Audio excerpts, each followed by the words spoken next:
This story was first published in Amazing Stories, December 1942. The World with 1,000 Moons by Edmond Hamilton. Chapter 1. Thrill Cruise. Lance Kenniston felt the cold realization of failure as he came out of the building into the sharp chill of the Martian night.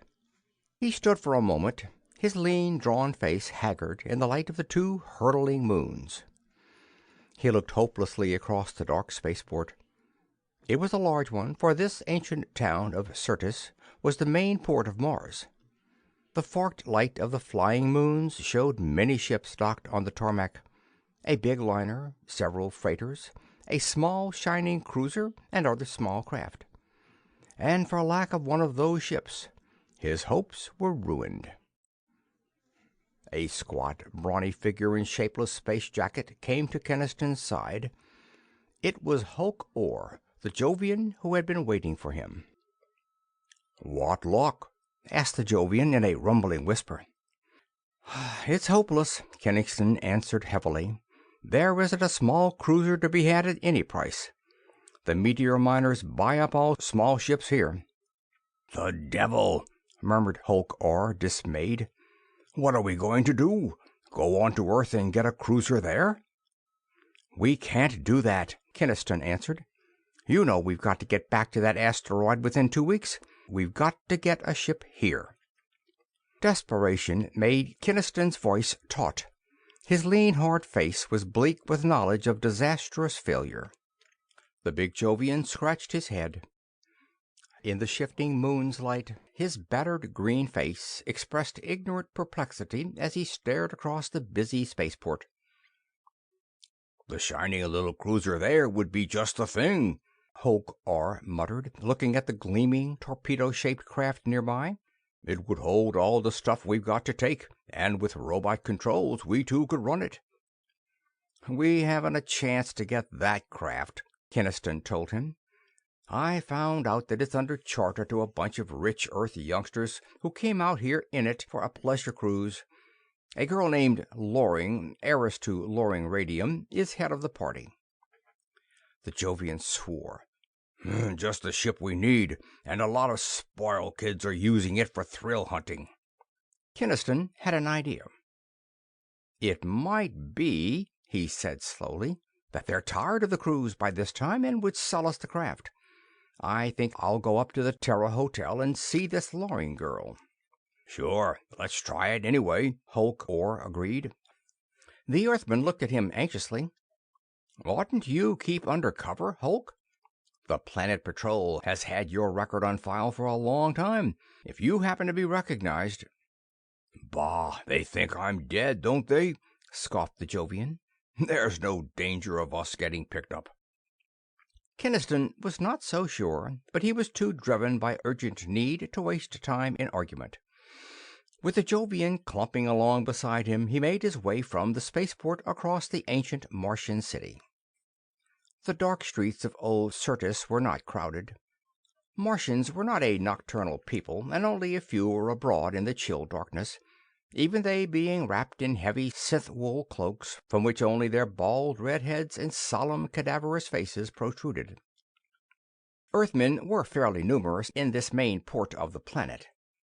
Swaggering space sailors, prosperous-looking traders, and rough meteor miners made up the most of them. There were a few tourists gaping at the grotesque old black stone buildings, and under a krypton bulb at a corner, 2 men in the drab uniform of the patrol stood eyeing passers-by sharply. Kenniston breathed more easily when he and the Jovian had passed the 2 officers without challenge. The Terra Hotel stood in a garden at the edge of town, fronting the moonlit immensity of the desert. This glittering glass block, especially built to cater to the tourist trade from Earth, was Earth-conditioned inside. Its gravitation, air pressure, and humidity were ingeniously maintained at Earth standards for the greater comfort of its patrons. Kenniston felt oddly oppressed by the warm, soft air inside the resplendent lobby. He had spent so much of his time away from Earth that he had become more or less adapted to thinner, colder atmospheres. "Miss Gloria Loring," repeated the immaculate young Earthman behind the information desk. His eyes appraised Kenniston's shabby space jacket and the hulking green Jovian. "I am afraid—" "I'm here to see her on important business, by appointment," Kenniston snapped. The clerk melted at once. "Oh, I see. I believe that Miss Loring's party is now in the bridge. That's our cocktail room, top floor." Kenniston felt badly out of place, riding up the magnetic lift with Hulk Orr.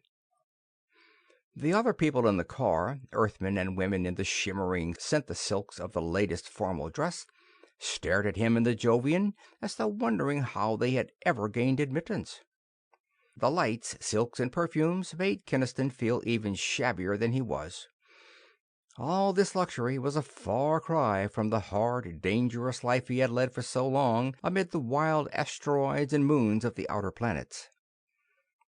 It was worse up in the glittering cocktail room atop the hotel. The place had glassite walls and ceiling, and was designed to give an impression of the navigation bridge of a spaceship. The orchestra played behind a phony control board of instruments and rocket controls. Meaningless space charts hung on the walls for decoration.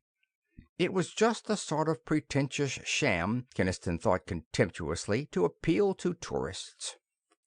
"Some crowd," muttered Hulk Orr, looking over the tables of richly dressed and jewelried people. His small eyes gleamed. "What a place to loot!" "Shut up," Kenniston muttered hastily. He asked a waiter for the Loring party and was conducted to a table in a corner. There were half a dozen people at the table, most of them young Earthmen and girls.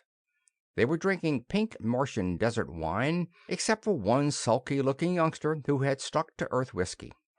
One of the girls turned and looked at Kenniston with cool, insolently uninterested gaze when the waiter whispered to her politely. "I'm Gloria Loring," she drawled. "What did you want to see me about?" She was dark and slim and surprisingly young. There were almost childish lines to the bare shoulders revealed by her low golden gown. Her thoroughbred grace and beauty were spoiled for Kenniston by the bored look in her clear dark eyes and the faintly disdainful droop of her mouth. The chubby, rosy youth beside her goggled in simulated amazement and terror at the battered green Jovian behind Kenniston. He set down his glass with a theatrical gesture of horror. "This Martian liquor has got me!" he exclaimed. "I can see a little green man." Hulk Orr stared wrathfully forward. "Why, that young pup—" Kenniston hastily restrained him with a gesture. He turned back to the table. Some of the girls were giggling. "Be quiet, Robbie," Gloria Loring was telling the chubby young comedian. She turned her cool gaze back to Kenniston. "Well?" "Miss Loring, I heard down at the spaceport that you are the charterer of that small cruiser, the Sunsprite," Kenniston explained. "I need a craft like that very badly. If you would part with her, I'd be glad to pay almost any price for your charter."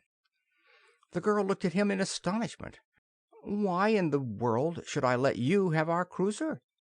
Kenniston said earnestly. "Your party could travel just as well and a lot more comfortably by liner. And getting a cruiser like that is a life-or-death business for me right now." "I'm not interested in your business, Mr. Kenniston," drawled Gloria Loring. "And I certainly don't propose to alter our plans just to help a stranger out of his difficulties." Kenniston flushed under the cool rebuke.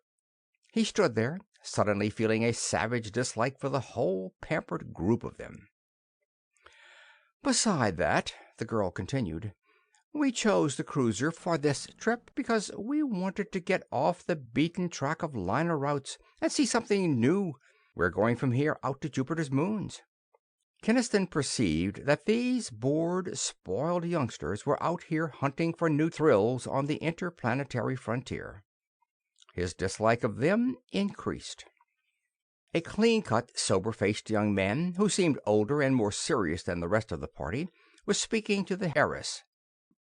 Unhardened space travelers like us are likely to get hit by gravitation paralysis out in the outer planets, Gloria," he was saying to the heiress.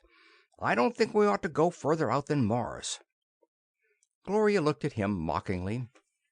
"If you're scared, Hugh, why did you leave your nice safe office on Earth and come along with us?"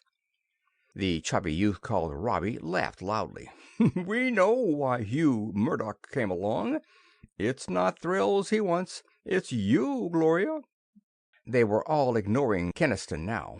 He felt that he had been dismissed, but he was desperately reluctant to lose his last hope of getting a ship. Somehow he must get that cruiser. A stratagem occurred to him. If these spoiled scions wouldn't give up their ship, at least he might induce them to go where he wanted. Kenniston hesitated. It would mean leading them all into the deadliest kind of peril. But a man's life depended on it. A man who was worth all these rich young wastrels put together. He decided to try it. "Miss Loring, if it's thrills you're after, maybe I can furnish them," Kenniston said. "Maybe we can team up on this. How would you like to go on a voyage after the biggest treasure in the system?" "Treasure?" exclaimed the heiress surprisedly. "Where is it?" They were all leaning forward with quick interest. Kenniston saw that his bait had caught them. "You've heard of John Dark, the notorious space pirate?" he asked. Gloria nodded. "Of course. The telenews was full of his exploits until the patrol caught and destroyed his ship a few weeks ago." Kenniston corrected her. "The patrol caught up to John Dark's ship in the asteroid, but didn't completely destroy it. They gunned the pirate craft to a wreck in a running fight, but Dark's wrecked ship drifted into a dangerous zone of meteor swarms where they couldn't follow." "I remember now. That's what the telenews said," conceded the heiress. "But Dark and his crew were undoubtedly killed, they said." "John Dark," Kenniston went on, "looted scores of ships during his career. He amassed a hoard of jewels and precious metals, and he kept it right with him in his ship. That treasure's still in that lost wreck." "How do you know?" asked Hugh Murdoch bluntly. "Because I found the lost wreck of Dark's ship myself," Kenniston answered. He hated to lie like this, but knew that he had no choice. He plunged on. "I'm a meteor miner by profession. 2 weeks ago my Jovian partner and I were prospecting in the outer asteroid zone in our little rocket. Our air tanks got low, and to replenish them we landed on the asteroid Vesta.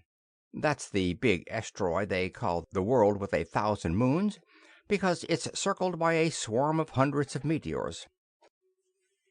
It's a weird, jungled little world, inhabited by some very queer forms of life. In landing, my partner and I noticed where some great object had crashed down into the jungle. We discovered it was the wreck of John Dark's ship. The wreck had drifted until it crashed on Vesta, almost completely burying itself in the ground. No one was alive on it, of course." Kenniston concluded, "We knew Dark's treasure must still be in the buried wreck, but it would take machinery and equipment to dig out the wreck.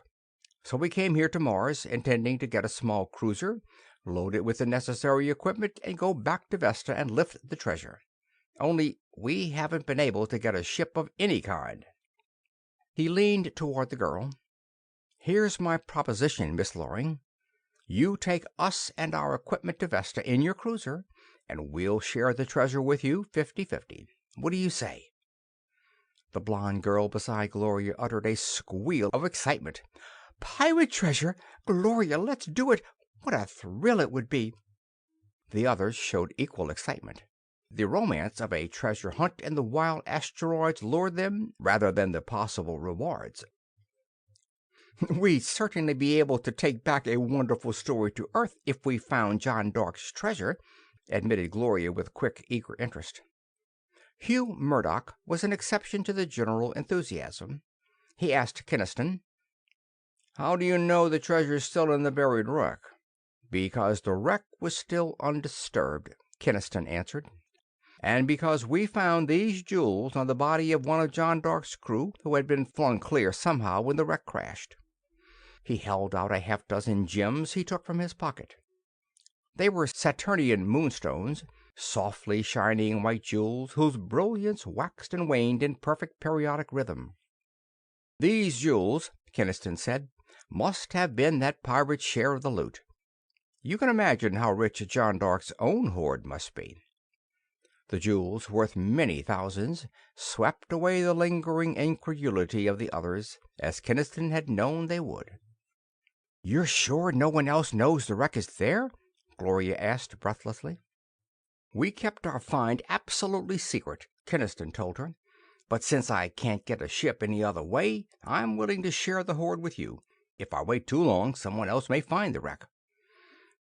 "I accept your proposition, Mr. Kenniston," Gloria declared. "We'll start for Vesta just as soon as you can get the equipment you'll need loaded on the Sunsprite." "Gloria, you're being too hasty," protested Hugh Murdoch. "I heard of this world with 1,000 moons. There are stories of queer, unhuman creatures they call Vestans who infest that asteroid. The danger—" Gloria impatiently dismissed his objections. "Hugh, if you are going to start worrying about dangers again, you'd better go back to Earth and safety." Murdoch flushed and was silent. Kenniston felt a certain sympathy for the young businessman. He knew, if these others did not, just how real was the alien menace of those strange creatures, the Vestans. "I'll go right down to the spaceport and see about loading the equipment aboard your cruiser," Kenniston told the heiress. "You'd better give me a note to your captain. We ought to be able to start tomorrow." "Pirate treasure on an unexplored asteroid!" exulted the enthusiastic Robbie. "Oh, for the world with 1,000 moons!" Kenniston felt guilty when he and Hulk Orr left the big hotel. These youngsters, he thought, hadn't the faintest idea of the peril into which he was leading them. They were as ignorant as babes of the dark, evil, and unearthly danger of the interplanetary frontier. He hardened himself against the qualms of conscience. There was that at stake, he told himself fiercely, against which the safety of a lot of spoiled rich young people was absolutely nothing. Hulk Orr was chuckling as they emerged into the chill Martian night. He told Kenniston admiringly, "That was one of the smoothest jobs of lying I ever heard. That story about finding John Dark's treasure. Take it from me, it was slick." The Jovian guffawed loudly as he added, "What would their faces be like if they knew that John Dark and his crew are still living? That it was John Dark himself who sent us here." "Be quiet, you idiot!" ordered Kenniston hastily. "Do you want the whole patrol to hear you?" End of Chapter 1.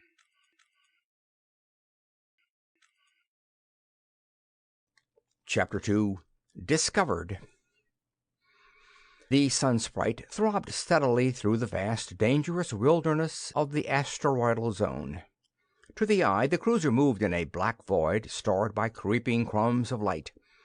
In reality, those bright, crawling specks were booming asteroids or whirling meteor swarms, rushing in complicated, unchartable orbits and constantly threatening destruction. For 3 days now, the cruiser had cautiously groped deeper into this most perilous region of the system. Now a bright, tiny disk of white light was shining far ahead like a beckoning beacon. It was the asteroid Vesta, their goal. Kenniston, leaning against the glassite deck wall, somberly eyed the distant asteroid. "We'll reach it by tomorrow," he thought. "Then what? I suppose John Dark will hold these rich youngsters for ransom." Kenniston knew that the pirate leader would instantly see the chance of extorting vast sums by holding this group of wealthy young people as captives. "I wish to God I hadn't had to bring them into this," Kenniston sweated. "But what else could I do? It was the only way I could get back to Vesta with the materials." His mind was going back over the disastrous events since the day 3 weeks before when the patrol had caught up to John Dark at last. Dark's pirate ship, the Falcon, had been gunned to a helpless wreck. It had, fortunately for the pirates, drifted off into a region of perilous meteor swarms where the patrol cruisers dare not follow. The patrol thought everybody on the pirate ship dead anyway, Kenniston knew. But John Dark and most of his crew were still alive in the drifting wreck. They had fought the battle wearing spacesuits, and that had saved them. They had clung grimly to the wreck as it drifted on until it finally fell into the feeble gravitational pull of Vesta. Kenniston could still remember those tense hours when the wreck had fallen through the satellite swarm of meteors onto the world with 1,000 moons. They had managed to cushion their crash. John Dark, always the most resourceful of men, had managed to jury-rig makeshift rocket tubes that had softened the impact of their fall. But the wrecked Falcon had been marooned there in the weird asteroidal jungle, with the alien, menacing Vestans already gathering around it. The ship would never fly space again until major repairs were made, and they could not be made until quantities of material and equipment were brought. Someone must go for these materials to Mars, the nearest planet. John Dark had superintended construction of a little two-man rocket from parts of the ship. Kenniston and Hoke Orr were to go in it.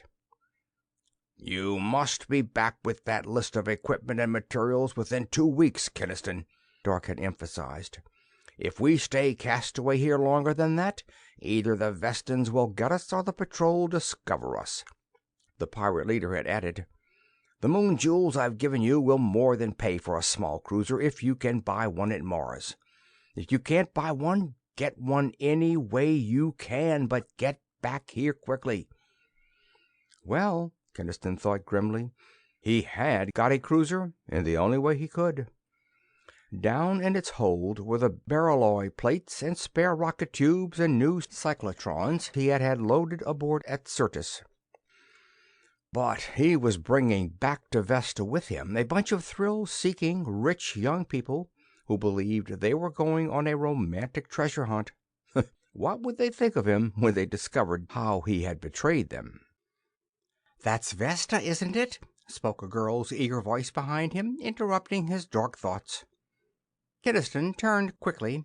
It was Gloria Loring, boyish in silken space slacks, her hands thrust into the pockets. There was a naive eagerness in her clear, lovely face as she looked toward the distant asteroid that made her look more like an excited small girl than the bored, jeweled heiress of that night at Syrtis. "Yes, that's the world with 1,000 moons," Kenniston nodded. "We'll reach it by tomorrow. I've just been up on the bridge telling your Captain Walls the safest route through the meteor swarms." Her dark eyes studied him curiously. "You've been out here on the frontier a long time, haven't you?" 12 years, he told her. "That's a long time in the outer planets. Most spacemen don't last that long out here. Wrecks, accidents, or gravitation paralysis gets them." "Gravitation paralysis?" she repeated. "I've heard of that as a terrible danger to space travelers, but I don't really know what it is." "It's the most dreaded danger of all out here," Kenniston answered. "A paralysis that hits you when you change from very weak to very strong gravities, or vice versa, too often. It locks all your muscles rigid by numbing the motor nerves." Gloria shivered. "Oh, that sounds ghastly." "It is," Kenniston said somberly. "I've seen scores of my friends stricken down by it in the years I've sailed the outer system." "I didn't know you'd been a space sailor all that time," the heiress said wonderingly. "I thought you said you were a meteor miner." Kenniston woke up to the fact that he had made a bad slip. He hastily covered up. "You have to be a good bit of a space sailor to be a meteor miner, Miss Loring. You have to cover a lot of territory." He was thankful that they were interrupted at that moment by some of the others who came along the deck in a lively, chattering group. Robbie Boone was in the center of the group. That chubby, clownish young man, heir to the Atomic Power Corporation millions, had garbed himself in what he fondly believed to be a typical spaceman's outfit. His jacket and slacks were of black synth-silk, and he wore a big atom pistol. "Hiya, pal," he grinned cherubically at Kenniston. "When does this here crate of ours jet down at Vesta?" "If you knew how silly you looked, Robbie," said Gloria devastatingly, trying to dress and talk like an old spaceman." "You're just jealous," Robbie defied. "I look all right, don't I, Kenniston?" Kenniston's lips twitched. "You'd certainly create a sensation if you walked into the Spacemen's Rendezvous in Jovipolis." Alice Krim, a feather-headed little blonde, eyed Kenniston admiringly. "You've been to an awful lot of planets, haven't you?" she sighed. "Turn it off, Alice," said Gloria dryly. "Mr. Kenniston doesn't flirt." Arthur Lanning, the sulky, handsome youngster who always had a drink in his hand, drawled, "Then you tried him out, Gloria?" The heiress's dark eyes snapped, but she was spared a reply by the appearance of Mrs. Milsom. That dumpy, fluttery woman, the nominal chaperone of the group, immediately seized upon Kenniston as usual. "Mr. Kenniston, are you sure this asteroid we're going to is safe?" she asked for the 100th time. "Is there a good hotel there?" A good hotel there? Kenniston was too astounded to answer for a moment. Into his mind had arisen memory of the savage, choking green jungles of the world with 1,000 moons, of the slithering creatures slipping through the fronds, of the rustling presence of the dreaded Vestans, who could never quite be seen, of the pirate wreck around which John Dark and 100 of the system's most hardened outlaws waited. "Of course there's no hotel there, Auntie," Gloria said disgustedly. "Can't you understand that this asteroid's almost unexplored?" Hulk Orr had come up, and the big Jovian had heard. He broke into a booming laugh. "A hotel on Vesta? That's a good one." Kenniston flashed the big green pirate a warning glance. Robbie Boone was asking him, "Will there be any good hunting there?" "Sure there will," Hulk Orr declared. His small eyes gleamed with secret humor. "You're going to find lots of adventure there, my lad." When Mrs. Milsom had dragged the others away for the usual afternoon game of Dimension Bridge, the Jovian looked after them, chuckling. "This crowd of idiots hadn't ought to have ever left Earth. What a surprise they're going to get on Vesta." "They're not such a bad bunch at bottom," Kenniston said half-heartedly. "Just a lot of ignorant kids looking for adventure." "Bah, you're falling for the Loring girl," scoffed Hulk Orr. "You'd better keep your mind on John Dark's orders." Kenniston made a warning gesture. "Cut it! Here comes Murdoch." Hugh Murdoch came straight along the deck toward them, and his sober, clean-cut young face wore a puzzled look as he halted before them. "Kenniston, there's something about this I can't understand," he declared. "Yes? What's that?" returned Kenniston guardedly. He was very much on the alert. Murdoch was not a heedless, gullible youngster like the others. He was, Kenniston had learned, an already important official in the Loring Radium Company. From the chaffing the others gave Murdoch, it was evident that the young businessman had joined the party only because he was in love with Gloria. There was something likable about the dogged devotion of the sober young man. His very obvious determination to protect Gloria's safety and his intelligence made him dangerous in Kenniston's eyes. "I was down in the hold, looking over the equipment you loaded," Hugh Murdoch was saying. "You know, the stuff we're to use to dig out the wreck of Dark's ship. And I can't understand it. There's no digging machinery, but simply a lot of cyclotrons, rocket tubes, and spare plates." Kenniston smiled to cover the alarm he felt. "Don't worry, Murdoch. I'll load just the equipment we'll need. You'll see when we reach Vesta." Murdoch persisted. "But I don't see how that stuff is going to help. It's more like ship repair stores than anything else." Kenniston lied hastily. "The psychs are for power supply, and the rocket tubes and plates are to build a heavy-duty power hoist to jack the wreck out of the mud. Hulk Orr and I have got all that figured out." Murdoch frowned as though still unconvinced, but dropped the subject. When he had gone off to join the others, Hulk Orr glared after him. "That fellow's too smart for his own good," muttered the Jovian. "He's suspicious. Maybe I'd better see that he meets with an accident." "No, let him alone," warned Kenniston. "If anything happened to him now, the others would want to turn back. And we're almost to Vesta now." But worry remained as a shadow in the back of Kenniston's own mind. It still oppressed him hours later, when the arbitrary ship's time had brought the night. Sitting down in the luxurious passenger cabin over highballs with the others, he wondered where Hugh Murdoch was. The rest of Gloria's party were all there, listening with fascinated interest to Hulk Orr's colorful yarns of adventures on the wild asteroids. But Murdoch was missing. Kenniston wondered worriedly if the fellow was looking over that equipment in the hold again. A young Earth spaceman, one of Sunsprite's small crew, came into the cabin and approached Kenniston.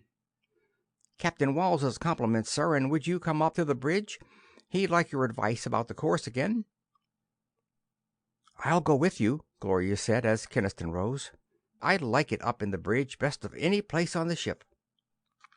As they climbed past the little telaudio transmitter room, they saw Hugh Murdoch standing in there by the operator.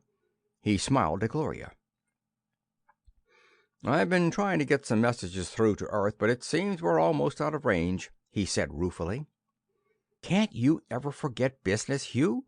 the girl said exasperatedly. "You're about as adventurous as a fat radium broker of 50. Kenniston, however, felt relieved that Murdoch had apparently forgotten about the oddness of the equipment below. His spirits were lighter when they entered the glassite-enclosed bridge. Captain Walls turned from where he stood beside Bray, the chief pilot. The plump, cheerful master touched his cap to Gloria Loring. "Sorry to bother you again, Mr. Kenniston," he apologized, "but we're getting pretty near Vesta, and you know this devilish region of space better than I do. The charts are so vague they're useless." Kenniston glanced at the instrument panel with a practiced eye, and then squinted at the void ahead.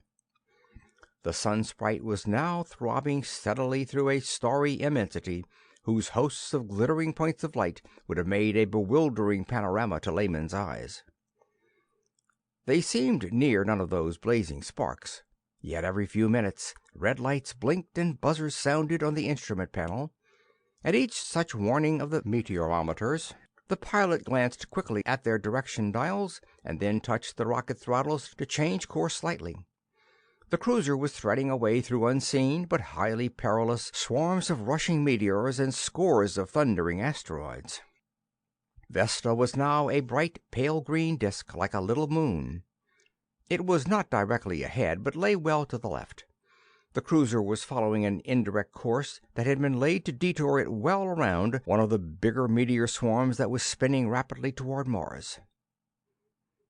"What about it, Mr. Kenniston? Is it safe to turn toward Vesta now?" Captain Walls asked anxiously. "The chart doesn't show any more swarms that should be in this region now, by my calculations." Kenniston snorted. "Charts are all made by planet lovers. There's a small swarm that tags after that big number 480 mess we just detoured around. Let me have the scopes and I'll try to locate it." Using the meteoroscopes, whose sensitive electromagnetic beams could probe far out through space to be reflected by any matter, Kenniston searched carefully. He finally straightened from the task.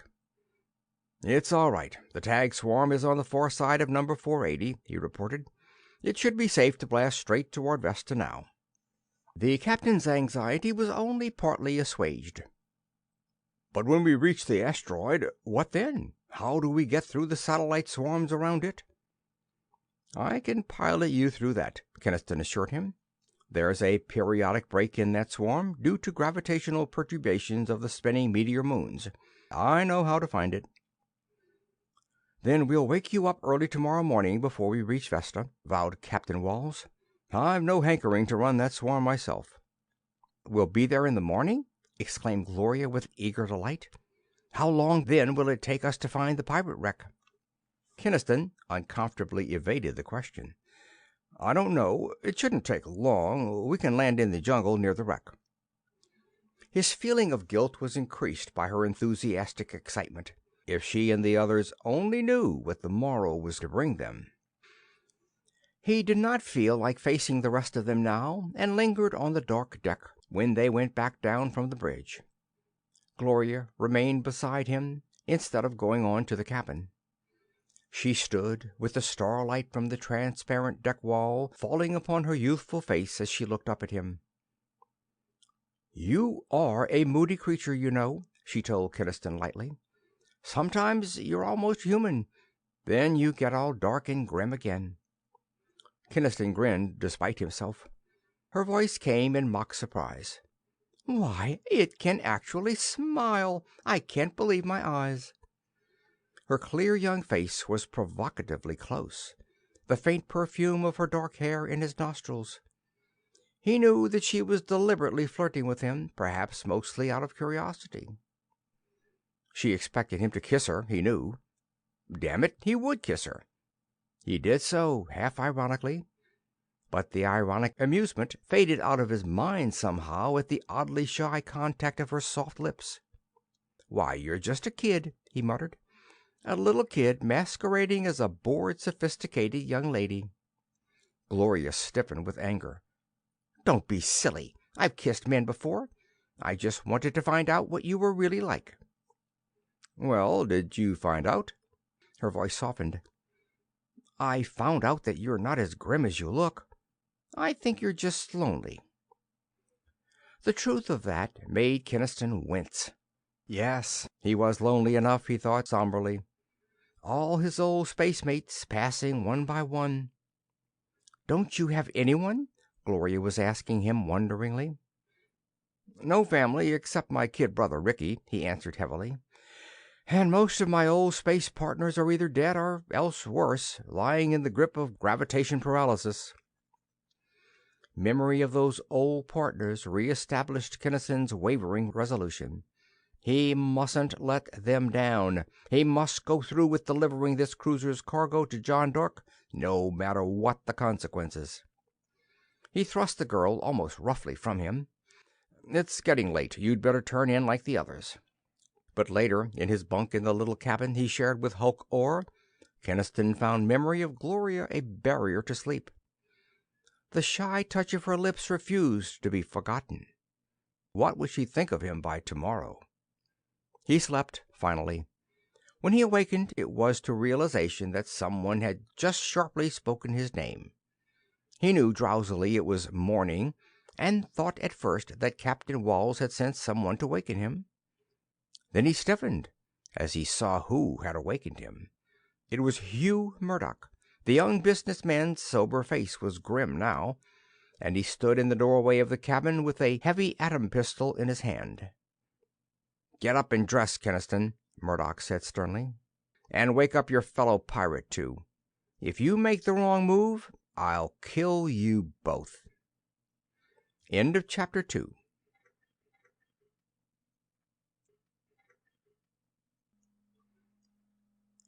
Chapter 3. Through the Meteor-Moons. Kenniston went cold with dismay.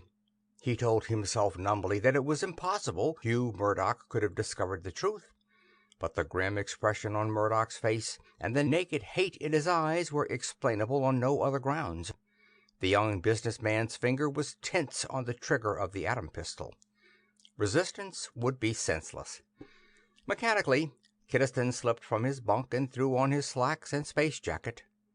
Hulk Orr was doing the same, the big Jovian's battered green face almost ludicrous in astonishment. "Now perhaps you'll tell us what this means," Kenniston said harshly, his mind racing. "Have you lost your senses?" "I've just come to them, Kenniston," rapped Murdoch. "What fools we all were not to guess that you two belonged to Dark's pirates." Kenniston's lips tightened. It was clear now that Murdoch had actually discovered something. From Hulk Orr came an angry roar. "Devils of Pluto, I'm no pirate," the big Jovian lied magnificently. "Whatever gave you this crazy idea?" Murdoch's hard face did not relax. He waved the atom pistol. "Go into the main cabin," he ordered. "Walk ahead of me." Helplessly, Kenniston and Hulk Orr obeyed. His mind was desperate as he shouldered down the corridor. The throbbing of the rockets told him the Sunsprite was still forging through the void. They must be very near Vesta by now, and now this had to happen. The others had been awakened by the uproar and streamed into the main cabin after Murdoch and his two prisoners.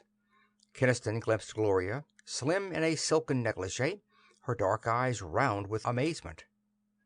"Hugh, have you gone crazy?" she exclaimed stupefiedly. Murdoch answered without looking toward her. "I found out the truth, Gloria. These men belong to John Dark's crew. They were taking us into a trap." "Holy smoke!" gasped Robbie Boone, his jaw sagging as the chubby youth stared at Kenniston and Hulk Orr. "They're pirates?" "I think you must be losing your mind," Gloria stormed at Hugh Murdoch. "This is ridiculous." Hulk Orr yawned elaborately. "Space sickness hits people in queer ways, Miss Loring," the Jovian told Gloria confidentially. "Some it just makes sick, but others it makes delirious." "I'm not delirious, and you two know it," Murdoch retorted grimly. He spoke to Gloria and the others without taking his eyes or the muzzle of his pistol off his two captives. "I thought from the first that this Kenniston story of finding the wreck of Dark's ship on Vesta was a thin one," Murdoch declared. "And yesterday my suspicions were increased when I went down and looked over the cargo of equipment they brought. It's not equipment to dig out a buried wreck. It's equipment to repair a damaged ship. John Dark's ship. Suspecting that, last night I sent a telautogram to Patrol Headquarters at Earth. I gave full descriptions of Kenniston and this Jovian, and inquired if they had criminal records. An answer came through an hour ago. This fellow Hulk Orr has a record of criminal piracy as long as your arm, and was definitely known to be one of John Dark's crew." There was an incredulous gasp from the others. Murdoch still grimly watched Kenniston and the Jovian as he concluded. "The Patrol hasn't yet sent through Kenniston's record, but it's obvious enough that he's one of Dark's men, too, and that his story that he and the Jovian are meteor miners is a flat lie." "I can't understand this," muttered young Arthur Lanning, staring. "If they're Dark's men, why should they induce us to go to Vesta?" "Can't you see?" said Hugh Murdoch. "John Dark's ship did crash on Vesta after being wrecked. That must be true enough. But Dark and his pirates weren't dead as the Patrol thought. They had to have machines and material to repair their ship. So Dark sent these two men to Mars for the materials. The two couldn't get a ship there any other way, so they made use of our cruiser by selling us that treasure yarn." Kenniston winced. He knew now that he had underestimated Murdoch, who had put together the evidence quickly when his suspicions were roused. Gloria Loring, looking at Kenniston with wide dark eyes, saw the change in his expression. Into her white face came an incredulous loathing. "Then it's true," she whispered. "You did that. You deliberately planned to lead us all into capture." "Ah, you're all space drunk," growled Hulk Orr, bluffing to the last. Murdoch spoke over his shoulder. "Call Captain Walls, Robbie." "No need to. Here he comes now," yelped the excited youth. Captain Walls, entering the cabin in urgent haste, had eyes only for Kenniston in the first moment. "Ah, there you are, Mr. Kenniston," the captain exclaimed relievedly. "I was just coming for you. We've reached Vesta. I've ordered the pilot to slow down, for I want you to pilot us through the swarm." The captain's voice trailed off. His eyes bulged as for the first time he perceived that Murdoch was covering the two men with a gun. "We're not going into Vesta, Captain," rapped Murdoch. "John Dark and his pirates are on the asteroid, alive." Captain Wall's plump face went waxy as he heard the name of the most dreaded corsair of the system. "Dark? Living?" he shuddered. "Good God, you must be joking." Mrs. Milsom, her dumpy figure shivering and her teeth chattering with terror, pointed a finger at Kenniston and the Jovian. "They're two of the pirates!" she shrilled. "They might have murdered us all in our beds. I knew this would happen when we left Earth." Kenniston's mind was seething with despair as he stood there with hands upraised. His whole desperate plan was ruined at this last moment. He wouldn't let it be ruined. He would get this cargo of machines and materials to John Dark if it meant his life. "Turn back at once toward Mars, Captain," Gloria was saying quietly to the stunned officer. Her face was still very pale. Kenniston, standing tense, had an idea. A desperate chance to make a break in the face of Murdoch's atom gun. The captain had said that he had just ordered the pilot to slow down the sun sprite. In a moment would come the shock of the braking rocket tubes firing from the bows. That shock came an instant after the wild expedient flashed across Kenniston's mind. It was only a jarring vibration through the fabric of the ship, for the pilot knew his business. It staggered them all on their feet for just a moment. But Kenniston had been waiting for that moment. As Hugh Murdoch moved his gun arm involuntarily to balance himself, Kenniston lunged forward. "The bridge, Hulk!" he yelled as he hurled himself. Kenniston's shoulder hit the captain and sent him caroming into Murdoch. The two men sprawled on the floor. Hulk Orr, with instant understanding, already had the door of the cabin open. They plunged out into the corridor together. "Our only chance is to make the bridge and grab the controls," Kenniston cried as they raced down the corridor. "We can keep them long enough to land on Vesta." Hish! Flash! The cracking blast of the atom gun tore into the lower steps of the ladder up which he and the Jovian frantically climbed. Murdoch was running after them as he fired, and there were shouts of alarm. Kenniston and Hulk Orr burst into the glassite-walled bridge. Bray, the pilot, turned for a startled moment from his rocket throttles. Beyond the pilot, the transparent front wall framed a square of black space in which bulked the monstrous sphere of the nearby asteroid. The world with 1,000 moons. It loomed up only a few hundred miles away, a big pale green sphere encircled by the vast globular swarm of hundreds on hundreds of gleaming little meteor satellites. "Why, what?" stammered the pilot, bewildered. Kenniston's fist caught his chin, and the man sagged to the floor. "Bar the door, Hulk!" yelled Kenniston as he leaped toward the rocket throttles. "Hell, there's only a catch," swore the Jovian. He braced his brawny shoulders against the metal door. "I can hold it a little while." Kenniston's hands were flashing over the throttles. The sun sprite was moving at reduced speed toward the meteor-enclosed asteroid. The cruiser shook to the bursting roar of power as he opened up all the tail rockets. It plunged visibly faster toward the deadly swarm around Vesta, picking up speed by the minute.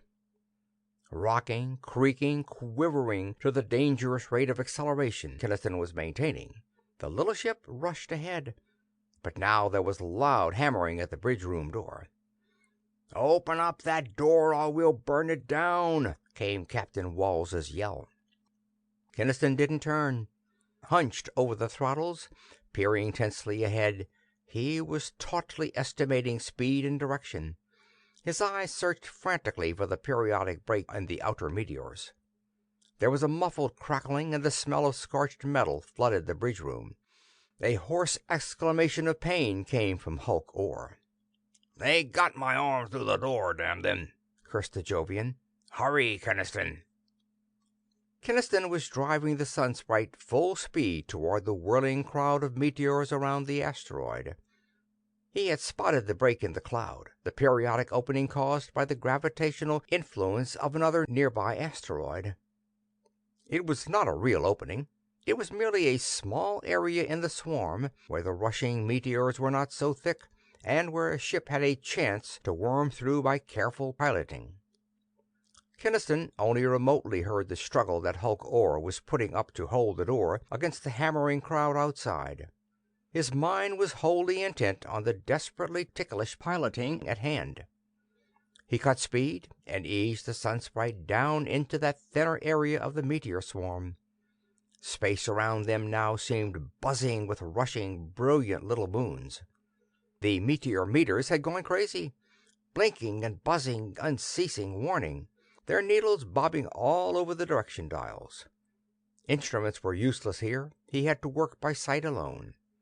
He eased the cruiser lower through the swarm, his fingers flashing over the throttles, using quick bursts of the rockets to veer aside from the bright rushing meteors. "Hurry!" yelled Hulk Orr hoarsely again over the tumult. "I can't hold them out much longer." Down and down went the Sunsprite through the maze of Meteor-Moons, twisting, turning, dropping ever lower toward the green asteroid. A last gasping shout from Hulk Orr, and the door crashed off its burned-through hinges. Kenniston, unable to turn from the life-or-death business of threading the swarm, heard the Jovian fighting furiously. Next moment a hand gripped Kenniston's shoulder and tore him away from the controls. It was Murdoch, his eyes blazing, his gun raised. "Raise your hands or I'll kill you, Kenniston," he cried. "Let me go!" yelled Kenniston, struggling to get back to the throttles. "You fool!" He had just glimpsed the jagged moonlet rushing obliquely toward them from the left, bulking suddenly big and monstrous. Crash! The shock flung them from their feet, and the Sunsprite gyrated crazily in space. There was a blood-chilling shriek of outrushing air from the fore part of the ship, and the slam, slam, slam of the automatic air doors closing down there. The cruiser's whole bows had been crushed in by the glancing blow of the meteor. Now, ironically, the ship was falling clear of the meteor swarm, for Kenniston's piloting had almost won through it before the impact. But the Sunsprite was falling helplessly, turning over and over as it plunged down toward the green surface of the jungled asteroid. "My God, we've struck!" came Captain Wals's thin yell. "This is your fault," Murdoch blazed at Kenniston. "You damn pirates will die for this." "Let me at those controls or we'll all die together in 5 minutes," Kenniston cried. "We'll crash to smithereens unless I can make a tail-tube landing." Heedless of Murdoch's gun, he jumped to the controls. His hands flew over the throttles, firing desperate quick bursts of the tail rocket tubes to bring them out of the spin in which they were falling. The brake rockets in the bow were gone. The ship was crippled, almost impossible to handle, and the dark green jungles of Vesta's surface were rushing upward with appalling speed. Kenniston's frantic efforts brought the Sunsprite out of the spin. By firing the lateral rockets, he kept it falling tail downward.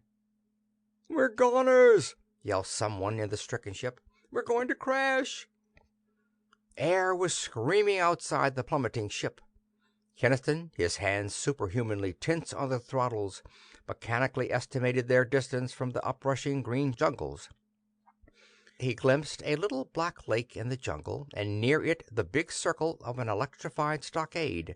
He recognized it. John Dark's camp. Then, 1,000 feet above the jungle, Kenniston's hands jerked open the throttles. The tail rockets spouted fire downward. Sickening shock of the sudden check almost hurled him away from the controls.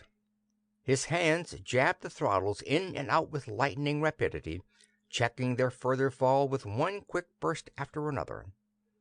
A sound of rending branches, a staggering sidewise shock that flung him from his feet. A jarring thump, then silence. They had landed. End of Chapter 3.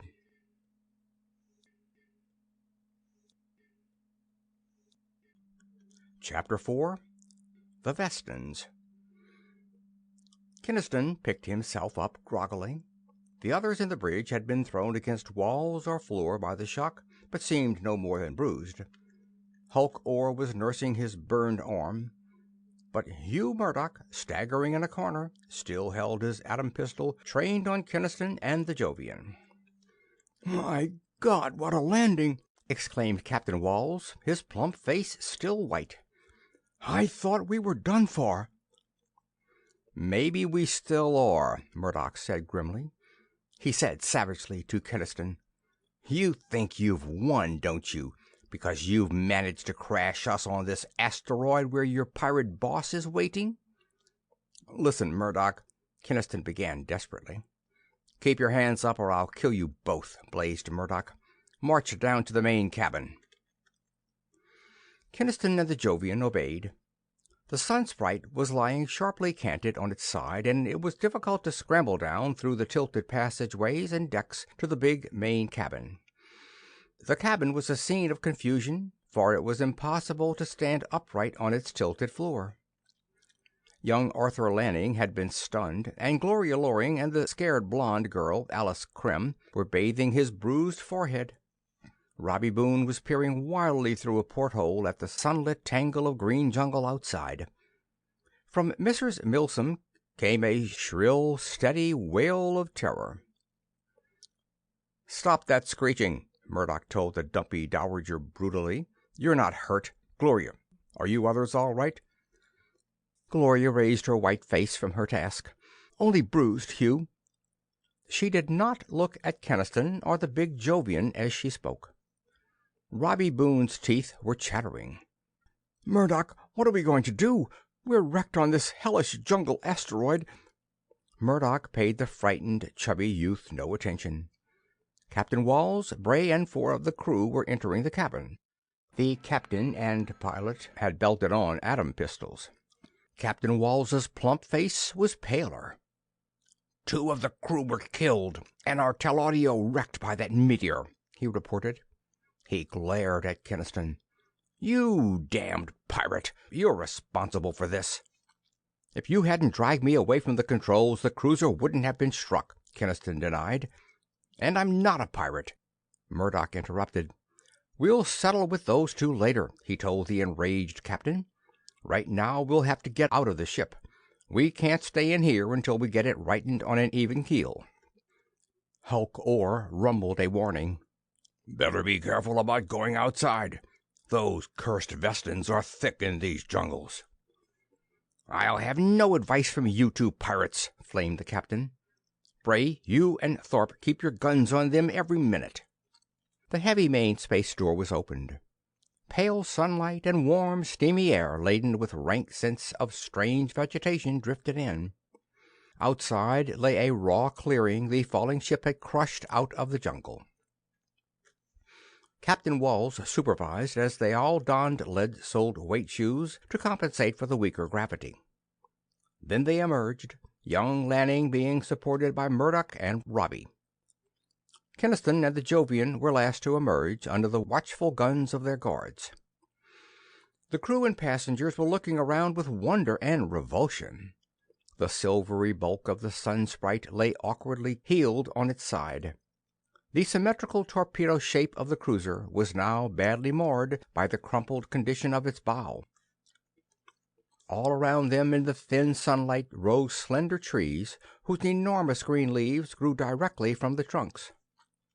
This grotesque forest was made more dense by festoons of writhing snake vines, weird rootless creepers which crawled like plant serpents from one tree to another. Each stir of the wind brought white spore dust down in a shower from the trees. The few living creatures of this forbidding landscape were equally alien. Big white meteor rats scurried on their 8 legs through the brush. Phosphorescent flame birds shot through the upper fronds like streaks of fire. In the pale sky overhead there were ceaseless gleams and flashes of light as the spinning meteor swarm reflected the sunlight. "What a horrible place!" shrilled Mrs. Milsom. "We'll all die here. We'll never get back to Earth. I knew this would happen." "This is certainly a mean spot to be cast away," muttered Captain Walls. "God knows what queer creatures inhabit it, not to speak of the mysterious Vestans everybody talks about. And John Dark and his crew are somewhere here, and the telaudio wrecked so we can't call for help." Kenniston realized that none of the others had glimpsed Dark's camp as they fell. They didn't know the pirate encampment was only a few miles away in the jungle. "What are we going to do, Captain?" Gloria was asking, her face still pale, but her voice quite steady. "Can we get away?" Captain Walls looked hopeless. "We can't take off with the whole bow of the Sunsprite crushed in." "We can repair it, can't we?" Hugh Murdoch suggested. "Remember, in the hold is the cargo of machinery and repair materials that Kenniston was bringing to repair Dark's ship. Can't we use that equipment?" The captain looked more hopeful. "Maybe we can. Bray and the crew and I ought to be able to do an emergency job of patching the bow and installing new rocket tubes there, but we'll have to work fast to get away before Dark's outfit learns we're here." He pointed vindictively at Kenniston. "Better lock up that fellow and his partner to make sure he doesn't signal somehow to his fellow pirates." Kenniston tried again to explain. "Will you all listen to me? I tell you I'm no pirate." Murdoch eyed him sternly. "Do you deny that John Dark sent you to Mars for repair equipment, and that you told us that lying treasure story to get the equipment here in our ship?" "No, I don't deny that," Kenniston admitted. "But I'm not one of John Dark's crew. I never was. I was a prisoner on his ship, captured by the pirates before they themselves were attacked by the patrol."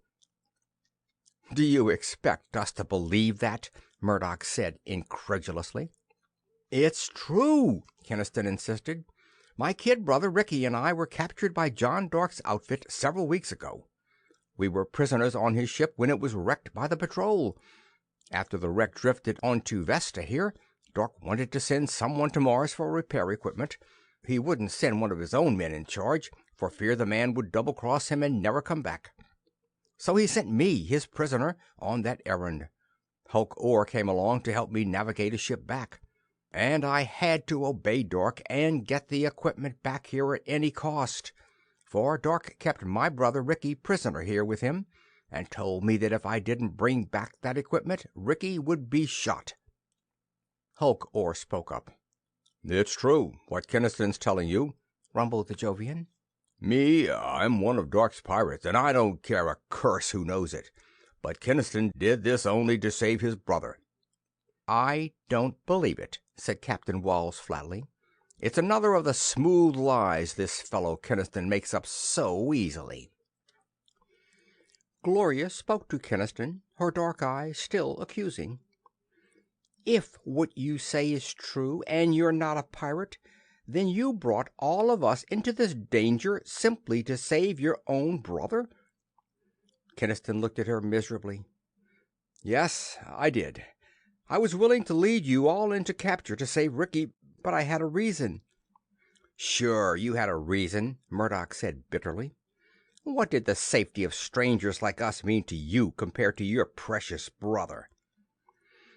Captain Walls motioned Kenniston and Hulk Orr angrily toward the ship.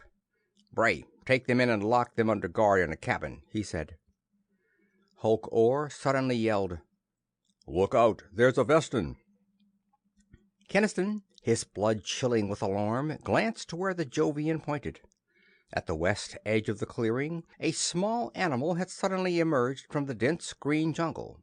It was a six-legged, striped, cat-like beast, not unordinary as interplanetary animals go.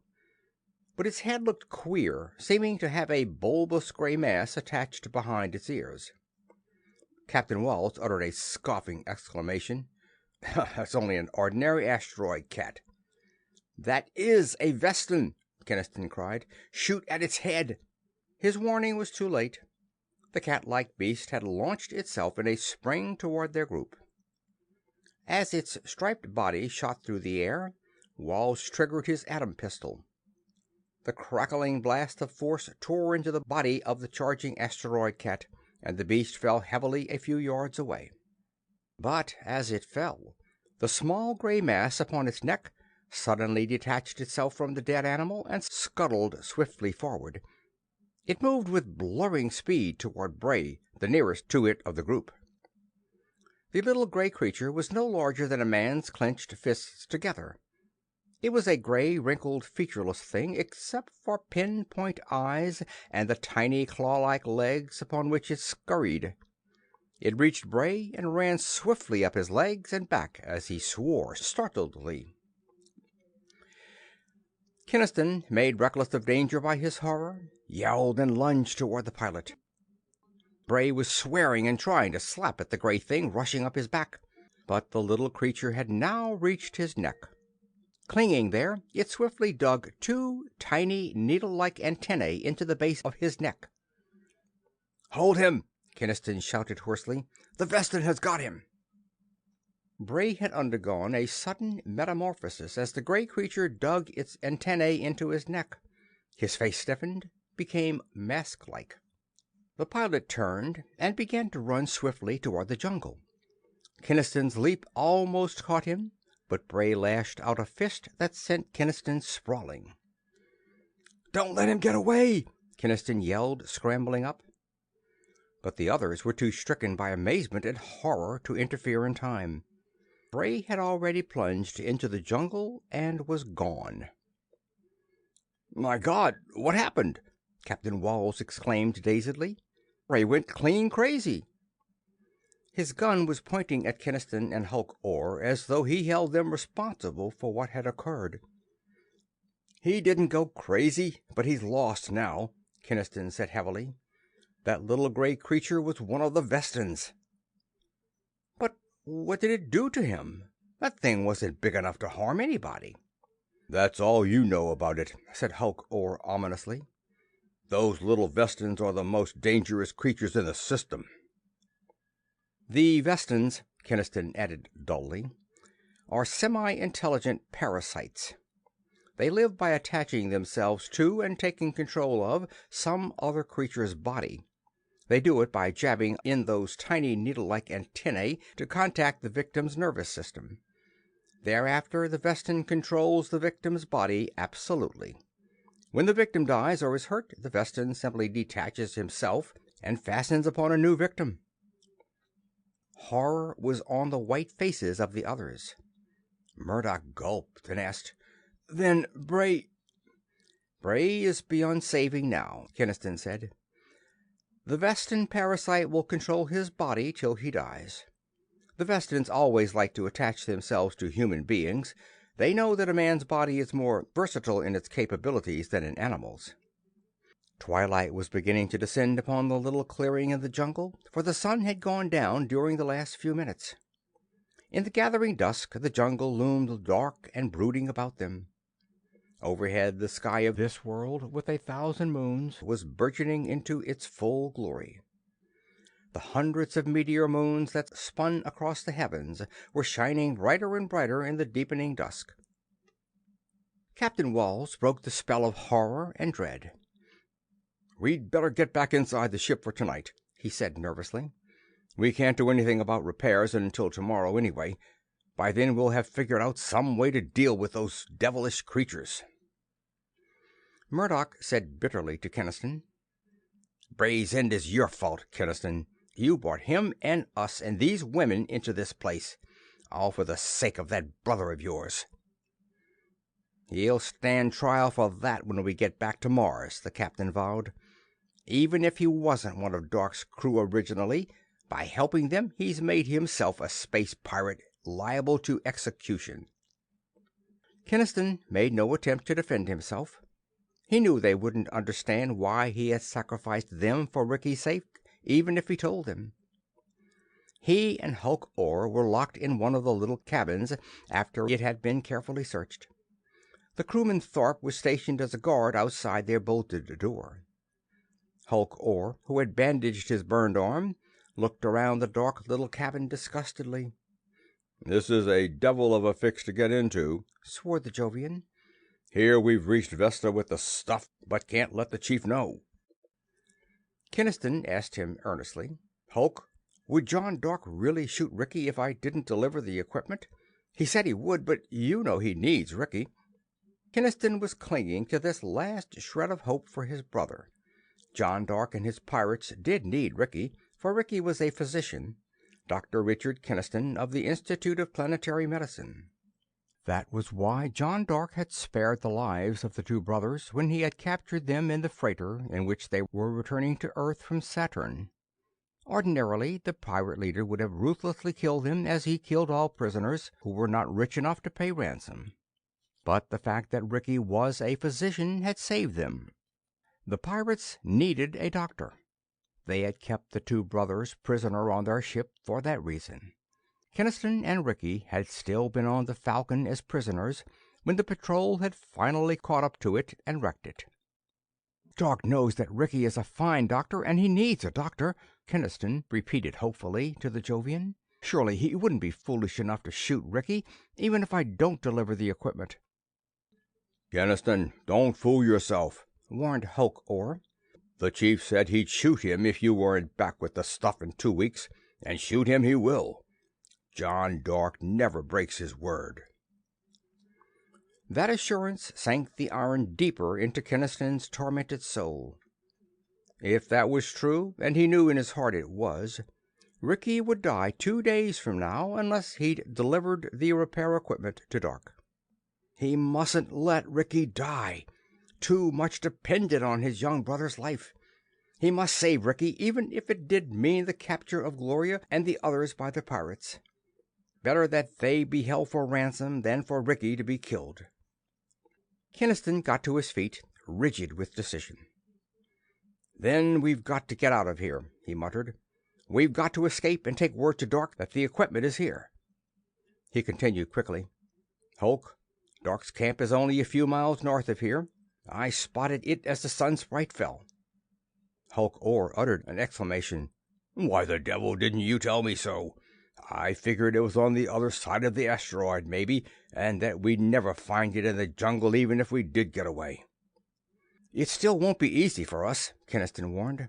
"The Vestans may get us in the jungle between here and Dark's camp, and anyhow, how can we get out of this cabin?" The big Jovian grinned. "That'll be easy. I'd have been out of here before now, only I was waiting for the ship to quiet down." Kenniston stared. "That door is bolted, and there's no tool or weapon in the cabin. They didn't forget a thing when they searched it." Hulk Orr's grin deepened. "They forgot one thing. They forgot how strong a Jovian is on a little weak gravity asteroid like this." End of Chapter 4.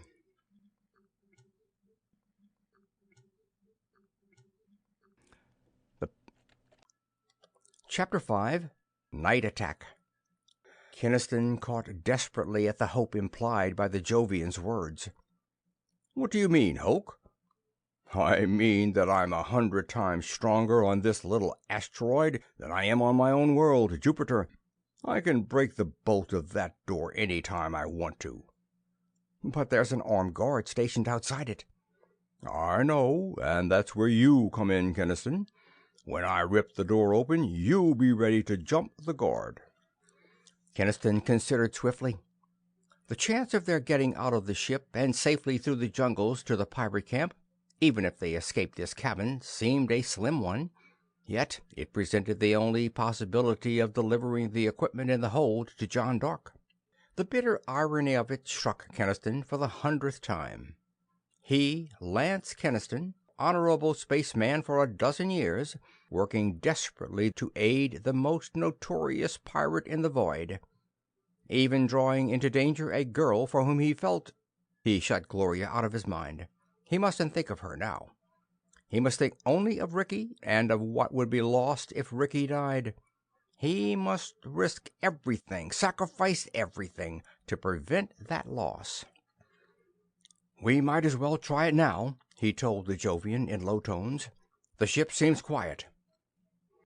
"I'll do my best to make as little noise as possible," Hulk Orr muttered. "Are you ready?" The Jovian's big hands grasped the knob of the door. Kenniston crouched a little behind him, every muscle tense. Hulk Orr suddenly put all his gigantically magnified strength into a tremendous tug at the door. Its bolt snapped with a crack like that of a pistol shot, and it swung open. The man on guard outside turned startledly, his hand darting to the atom gun at his belt and his mouth open to yell. But Kenniston had launched himself like a human projectile as the door was torn open. Kenniston's fist smashed the space sailor's chin, and the man sagged limp and unconscious with no chance to utter the cry on his lips. Hastily, Kenniston took his atom pistol and eased him to the floor. He and Hulk Orr listened tensely. The single crack of the snapping bolt had apparently aroused no one. The ship was silent. All aboard were sleeping exhaustedly. "Come on," Kenniston murmured tensely to the Jovian. "We've got to hurry to get to Dark's camp before night is over." Hulk Orr chuckled. "The chief will welcome us with open arms when he learns we've got the equipment here for him." Kenniston gripped the atom pistol as they strode through the dark ship and out of the space door. Outside, they paused in the darkness. The scene was one of magic, unearthly beauty. The metal bulk of the cruiser and the towering jungle outside the clearing were washed by brilliant silver light that fell from the wonderful night sky of this world with 1,000 moons. 1,000 moons, indeed, seemed blazing in the canopied heavens overhead. The whole dark sky was crowded by the shining moonlets that rushed ceaselessly across the firmament with the spinning of the meteor swarm of which they were part. It was like the glorious vista of a world seen in dreams. But Kenniston was familiar with the unearthly spectacle. He led the way rapidly toward the northern edge of the jungle. "We'll just have to plunge in and head north," he told the Jovian. "If we reach that little lake, we can soon find Dark's camp." They started into the dense jungle, a fairyland of silver beams sifting through the choking fronds. Something scurried close by. "Kenniston, shoot!" cried Hulk Orr instantly. Kenniston had already glimpsed the white beast scurrying toward them across a little patch of moon's light. It was one of the big meteor rats. On its neck bunched one of the little gray masses, a Vestan. The horror inspired by the hideous parasites tightened Kenniston's finger convulsively on the trigger of the atom pistol. The crackling bolt of fire from the weapon ripped into the Vestan on the meteor rat, and both parasite and animal victim were instantly a scorched, smoking heap. "Hell, that's torn it!" cried the big Jovian. "We've roused the whole ship." Men, awakened by the blast of the atom gun, were pouring out of the Sunsprite, rushing after the two escaped men. Kenniston heard Captain Walls shouting, "They're in the jungle here! Spread out and surround them!" the officer was ordering. Kenniston and the Jovian plunged forward, seeking to escape northward. But they had come up against an impenetrable abatis of brush.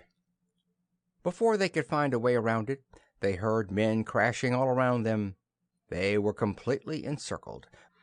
"Kenniston, you and that Jovian walk back into the clearing with your hands raised, or we'll blast every inch of the brush till we get you," came the stentorian shout of the captain. "The devil! They've got us boxed!" exclaimed Hulk Orr furiously. "We'll try to fight our way through." "No," Kenniston declared. "We couldn't make it anyway, and I'm not going to shoot innocent men." Hulk Orr angrily grabbed for the atom pistol, but Kenniston promptly threw it away. Not even in this last extremity could he bring himself to kill. "You're a fool," gritted the Jovian. "Now there's nothing for it but surrender." With their hands raised, they walked out of the jungle into the brilliant silvery light of the clearing. Instantly they were surrounded by Captain Walls, Murdoch, and the other armed crewmen. The girls and their scared chaperone, and young Lanning and Robbie Boone, were emerging in alarm from the Sunsprite. Kenniston did not look toward them. Captain Walls' face was grim in the moonlight, as he and his men covered the two captured fugitives. "Kenniston, you and this Jovian were going to make your way to John Dark and tell him of our presence here, weren't you? You needn't deny it. It's plain enough." "Sure we were," exclaimed the angry Jovian. "We'd have made it, too, if a Vestan hadn't jumped us in the jungle." "That would have meant capture of us all by Dark's pirates," said the captain grimly. "You two are a danger to us all while you live. I'm going to remove that danger. As master of a spaceship, I have a legal right to order summary execution of any space pirates I capture. I'm going to order that now." "You're going to kill them?" exclaimed Gloria. "Oh, no, you can't." "It's absolutely necessary before they betray us to the pirates, Miss Loring," defended the captain. "They'd be sentenced to death by the courts if we took them back to Mars, anyway. But we daren't take a chance on keeping them prisoned that long." "But just to shoot them down?" said Gloria horrifiedly. "I won't stand for that." Murdoch took her arm. "It's space law, Gloria," he told her earnestly. "You'd better go back into the ship." Kenniston stood silent in the moonlight, for he realized from the finality of Wals's voice that appeals would be utterly useless. There was no use trying again to explain why he'd been willing to betray them all to save Ricky. Even if they listened, they wouldn't understand. He felt tired, crushed, old. He'd gone a long way in the last dozen years, but every mile of it had only led toward this ending. He was going to die here under the hurtling Meteor-Moons of Vesta, and that meant that Ricky and Ricky's dream were going to die soon, too. "I told you you were a fool to throw away that gun," Hulk Orr was muttering. "You two, march over there to the edge of the clearing," Captain Walsis ordered grimly, gesturing with his gun. "Anything you want to say first, Kenniston?" "Nothing that you would listen to or understand, you people," Kenniston answered dully. "No, I've got nothing to say." A crackling voice came out of the dark jungle at that moment. "I have something to say. Drop those guns, every man of you, and get your hands up." Walls spun around with an oath, leveling his atom pistol, but out of the jungle crashed a streak of fire that hit the captain's arm and sent him reeling. One of the girls screamed. Another of the Sunsprite's crew had tried to aim his weapon and had been cut down by a second bolt of atomic fire that had hit his leg. "I don't want to kill you unless you force me to," came that crisp voice from the darkness. "You have 10 seconds to drop the guns." "That's the chief, Kenniston," yelled Hulk Orr excitedly. "It's John Dark himself." The dreaded name of the pirate, a synonym for cold ruthlessness, reinforced the threat from the darkness. Murdoch let his weapon fall and shouted, "Drop the atom guns, men. If we try to fight, the women will be hurt." The Sunsprite's men dropped their atom pistols. Instantly, out into the brilliant light from the jungle rushed a score of armed pirates. Martians, Earthmen, Venusians, and others. This horde represented the criminal underworld of every planet in the system. In a moment they had those in the clearing completely disarmed and lined up against the ship. All except Hulk Orr, who was loudly greeting his pirate comrades. Kenniston saw John Dark coming across the moonlit clearing toward them. The notorious pirate was a tall, bulky Earthman, but he walked with the light-footedness of a cat in his moon shoes. His black hair was bare, and in the silver light his black-browed, intelligent face was coldly calm as his eyes searched the row of prisoners. "So you finally got here, Kenniston. What about the repair equipment?" he asked sharply. Kenniston nodded toward the Sunsprite. "It's in the hold. We got everything you listed." "Good," Dark approved. "We saw your ship crash landing today and started this way at once. We've been beating through the jungle, fighting off the damned Vestans, until we heard the uproar going on here. What happened? Who are these people?" Kenniston explained briefly how he had induced Gloria Loring's party to come to a pretended treasure hunt. He was careful to stress the wealth of the party, and John Dark reacted as he had expected. "If they're that wealthy, their families can pay big ransoms. You've done very well, Kenniston." "What about Ricky?" asked Kenniston tensely. "He's all right?" "Sure, he's all right. He's up at the camp," Dark answered. Gloria said bitterly to Kenniston, "You can congratulate yourself. You've managed to save your brother." John Dark addressed her. "Miss Loring, I presume you and your companions are willing to pay ransom for your crew also? I never take prisoners unless they promise a good profit." "Yes, of course we'll pay the ransom of the crew," Gloria agreed hastily. "Good," said the pirate calmly. "You'll not find your captivity any more irksome than necessary." Mrs. Milsom, the dumpy chaperone, was goggling at the notorious pirate in an extreme of terror. A sardonic gleam came into Dark's eyes as he glanced at her. "You're a handsome wench," he told the plump dowager with mock admiration. "I've half a mind to keep you and let the ransom go." "No, no!" shrieked the terrified woman. Dark burst into a roar of laughter. "All right, my shrinking beauty, we'll accept ransom for you." He turned and shot efficient orders to his subordinates, who by now had gathered behind him. "Get that stuff out of the hold, rig up power sleds, and start freighting it up to the camp.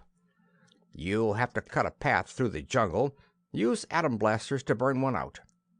One of the pirates, a hard-faced Martian, said uneasily, "That'll make a racket that'll bring every Vestan on the asteroid down on us." "You can keep the Vestans off if you keep your eyes open," Dark retorted. "Get to work, now. We've got to get the stuff up there and repair the Falcon at once. I'll take these prisoners up to the camp." Kenniston was grouped with the other prisoners. With a strong escort of armed pirates guarding them, and Dark and Hulk Orr ahead, they started through the jungle toward the pirate camp. End of Chapter 5.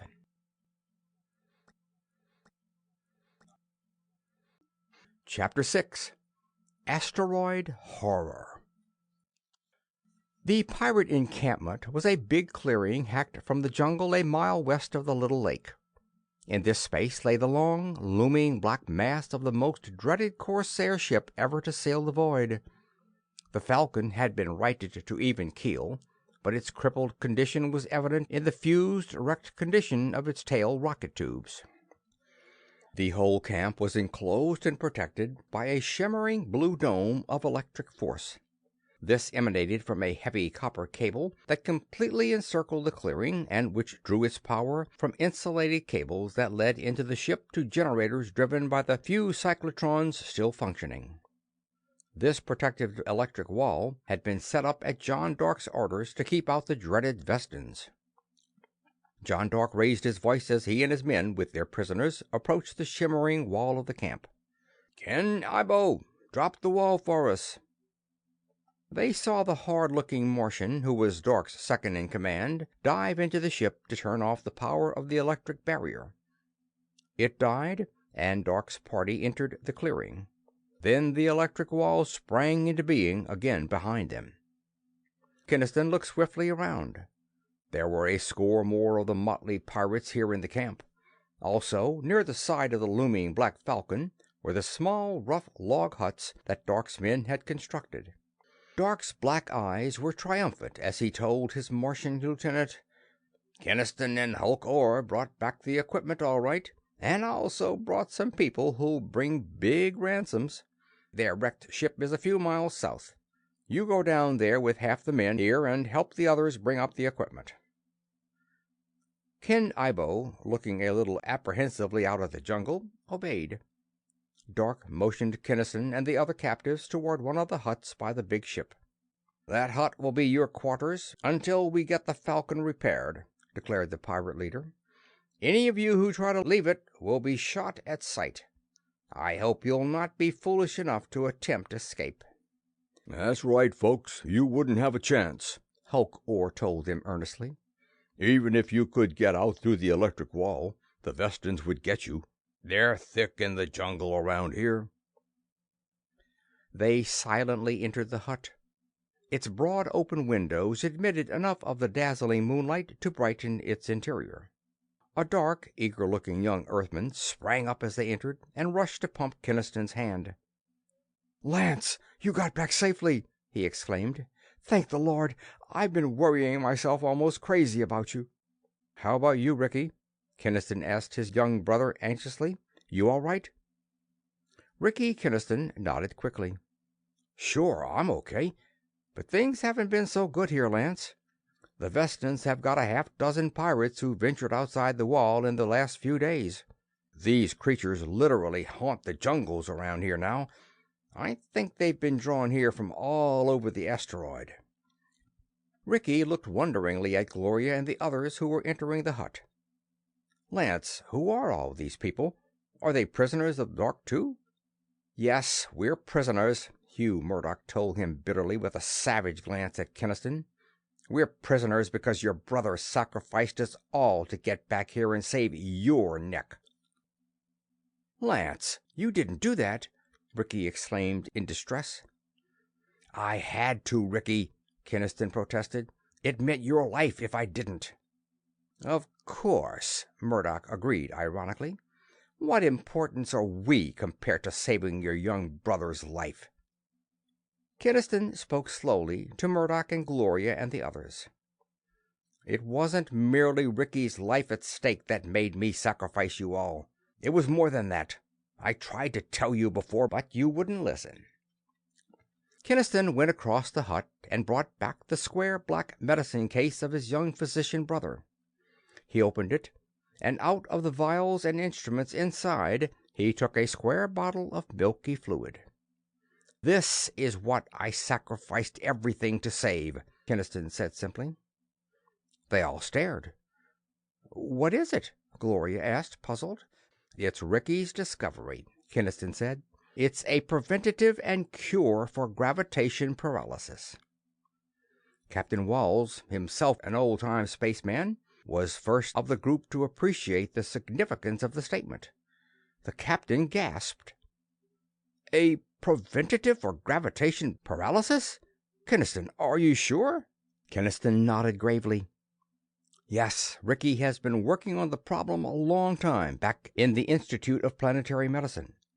He thought he'd found a way to prevent gravitation paralysis, the most awful scourge of all the outer system, the things that doomed so many spacemen. But his formula required rare elements found only in the outer planets. Ricky and I," he continued, "went out there and secured those elements. He made up the formula and tried it on a gravitation paralysis case, a spaceman who's lain paralyzed for years. The formula was designed to strengthen the human nervous system against the shock of varying gravitations, to re-establish an already damaged nerve web. And it worked." Kenniston's voice was husky as he concluded. "It worked, and that living log became a man again. The formula was a success. Ricky and I started back for Earth, where he intended to announce the discovery and arrange for its manufacture on a big scale. But on the way back, Dark's pirates captured us." Kenniston flung out his hand in a torture gesture. "That's why I went to any lengths to save Ricky's life. It's because Ricky is the only person who knows the intricate formula for this serum. If he were to die, the secret of the cure would die with him. And that would mean that thousands on thousands more of spacemen would be stricken into living death by gravitation paralysis in the future, just as so many thousands of old friends and shipmates of mine have been stricken in the past." Captain Walls was the first to speak. Quietly, the plump master of the Sun Sprite extended his hand. "Kenniston, will you shake hands with me? And will you forgive me for everything? You did absolutely right. I'm an old spaceman, and I know what gravitation paralysis is." Gloria's dark eyes were glimmering with tears. "If we'd only known," she murmured to Kenniston. "No one could blame you for sacrificing a lot of worthless idlers like us for a thing like this." "But you're going to be all right, all of you," Kenniston assured her. "John Dark will make you pay a big ransom, but you can afford that, and you'll get back safely to Earth."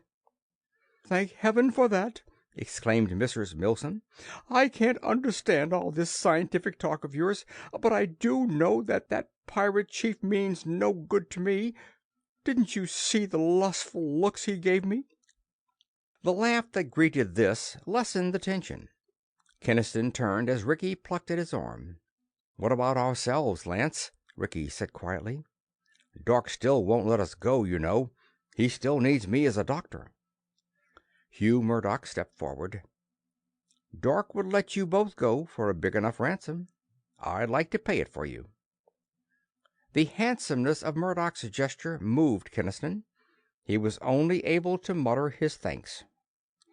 While Ricky was treating Captain Wals's burned arm, the officer kept looking fascinatedly at that square bottle of milky fluid. He said hesitantly, "I've a son back on Earth. For 5 years he's lain in a cot from the gravitation paralysis that hit him out on Jupiter. Do you suppose—" Ricky nodded. "Yes, Captain. I'm sure that we can cure him now." There was an uproar out in the clearing. Kenniston went to the door and looked out. The electric wall had temporarily been dropped, and Ken Ibo and the main body of the pirates were hastily entering the camp with their improvised power sleds that bore heavy loads of machinery and materials. Kenniston heard Ken Ibo report shrilly to John Dark. "We lost 2 men to the Vestans on the way here, and nearly lost 2 more. All this activity has drawn them from all over the asteroid. Look at that." Outside the electric wall, which had been hastily re-raised, could be glimpsed the shapes of lurking asteroidal animals. Meteor rats, big striped cats, flame birds, and every one of those lurking animals bore attached to its neck one of the little gray Vestan parasites. John Dark was saying harshly, "We've got to have the rest of those materials to repair the Falcon." "I tell you it'd be suicide to try another trip through those jungles," expostulated the Martian. "Those Vestans are devils." "Bah! You Martians are all alike. No good when your superstitions get aroused," snorted Dark contemptuously. "I'll take the men down myself. Come on, men. Unload those sleds and we'll go back to the wreck." His indomitable personality drove the scared, unwilling pirates into the task. Again the electric wall was faded out for a moment to let them out. When they returned some time toward morning, Kenniston heard the crash of atom guns heralding their approach, and when the wall was momentarily dropped, John Dark and his men stumbled into the camp with their loaded sleds in sweating haste. "Turn on the wall again, quick!" bellowed Dark's bull voice. "The jungle's swarming with the gray devils now. They got 5 of us on the way back." Ricky, looking over Kenniston's shoulder, spoke appalledly. "Good God, Lance, look at them!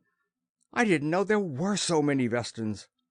Outside the barrier of shimmering electricity, scores of animals and birds, dominated by dreaded little gray parasitical creatures, were now swarming, and their number seemed growing every minute. "All this activity of the night has drawn the Vestans from far and wide," Kenniston muttered. "I don't like it. If that electric wall should fail, the creatures would be in on us in a moment." Dark himself seemed to feel something of the same apprehension, for he was shouting urgent orders. "Hook up those atomic welders and start putting the new plates into the Falcon's tail. Ken Ibo, have your gang fit in the new rocket tubes. I'll see to installing the new psychs. If we work, we can get this job done by tomorrow night and get out of here." Through the day the pirates toiled with an energy that showed their earnest desire to leave the asteroid. That desire was reinforced by the ever larger number of Vestans that now swarmed outside the wall. There were literally hundreds of the gray parasites now outside the barrier. To have tried going outside the wall now would have been sheer suicide. The creatures were apparently driven by unholy eagerness to possess themselves of human bodies. Gloria, looking out with Kenniston, shuddered deeply. "Oh, this horrible world! It's like a nightmare." "We'll soon be away from it," Kenniston reassured. "See, they're almost finished repairing the Falcon." The urgent toil of the pirates was showing results. By the time night came again, and the meteor moonlets blazed forth with magic beauty in the dark heavens, the task of repair was almost done. Kenniston and his companions had not ventured forth from the hut. Pirates were everywhere in the clearing, and all had heard John Dark's strict orders to blast down the captives if they left their prison. But from the hut Kenniston and the others could see that the horde of Vesta-dominated animals around the camp had further increased. With ghastly avidity they kept circling the shimmering electric wall. Kenniston turned in alarm at a ripping sound from the back of the log hut. 2 of the logs were being torn out bodily. The battered green face and giant shoulders of Hulk Orr came through the opening. "Kenniston, I came in this way because I didn't dare let Dark see me talking to you," the Jovian exclaimed. His face was urgent in expression. "I found out that Dark doesn't mean to let your friends here get away from Vesta alive." "What?" exclaimed Kenniston. "That's impossible. Dark said he was going to hold Gloria and the others for ransom." Hulk Orr nodded hastily. "I know, and he meant it then. But since then he's found out something that's changed his plans. He found it out from me. Like a big fool, I told him everything when he questioned me." The Jovian continued rapidly. "I told him that Murdoch had sent that telaudio message back to Patrol headquarters asking about my record. Now Dark figures that the Patrol will come out here to find out if that message meant that some of John Dark's outfit had actually escaped. Dark wants the Patrol to keep thinking that he and his outfit were destroyed so he can slip out to Pluto and prepare a new base. So Dark, when he leaves here, is going to drop Miss Loring and her friends by the wrecked Sunsprite, so the Patrol will find them dead by the wreck and will believe their cruiser crashed accidentally. That way they won't go on searching, as they would if Miss Loring's party was all missing. And Dark will have a chance to get out to Pluto without an alarm going out." Kenniston was suspicious. "Why do you tell us this, Hulk? You're one of the pirates yourself." "I know, but I'm afraid Dark means to drop me with the others by the Sunsprite," Hulk Orr exclaimed. "He didn't say so, but I believe he figures on doing it so that the telaudio inquiry about me would be explained when I was found dead with the others by the wreck." Murdoch said swiftly, "The Jovian's right, Kenniston. All this is just what Dark would do to hide his trail, now that he knows my telaudio message may have roused the Patrol's suspicion." Hulk Orr said emphatically, "I'm with you if you can figure out any way to take the Falcon, Kenniston." Kenniston paced to and fro. His whole mind was suddenly in a wild turmoil of stark fears. This meant death for Gloria and the others, and the ultimate responsibility for that death would be his. "There is one possible chance for us to take the Falcon," he muttered finally. "But by God, it seems like an insane idea." "Wait a minute," Captain Walls interrupted. "Dark won't drop you and your brother to die, Kenniston. He still needs your brother as a physician. You two will be safe even if we are killed." "What of that? I can't let Gloria and the rest of you be murdered. I was willing to sacrifice you, and I thought it was only a question of your being held for ransom. But this changes everything," Kenniston said wildly. "It doesn't change anything," the captain said firmly. "Your duty is to keep your brother alive at all costs, to save that formula that means life and hope for thousands of gravitation paralysis victims like my son." "You mean I should let you all be killed so Ricky and I can be saved?" Kenniston cried. "I'm damned if I will." "We'll never do that," Ricky Kenniston agreed warmly. "No formula in the world is worth that." "This formula is," Gloria said earnestly to Kenniston. "The captain is right." "I won't do it," Kenniston repeated. "I have an idea by which we might be able to take the Falcon. We're going to try it." "Be reasonable, Kenniston," pleaded Hugh Murdoch. "None of us except Hulk Orr has a weapon. What chance would we have against 100 armed pirates?" Kenniston looked at his brother. "Ricky, your formula strengthens the nervous system against any form of shock or damage, doesn't it? You said it did by sheathing the nerves themselves with an impenetrable coating." Ricky nodded puzzledly. "Yes, that's the principle, but how is that going to help us?"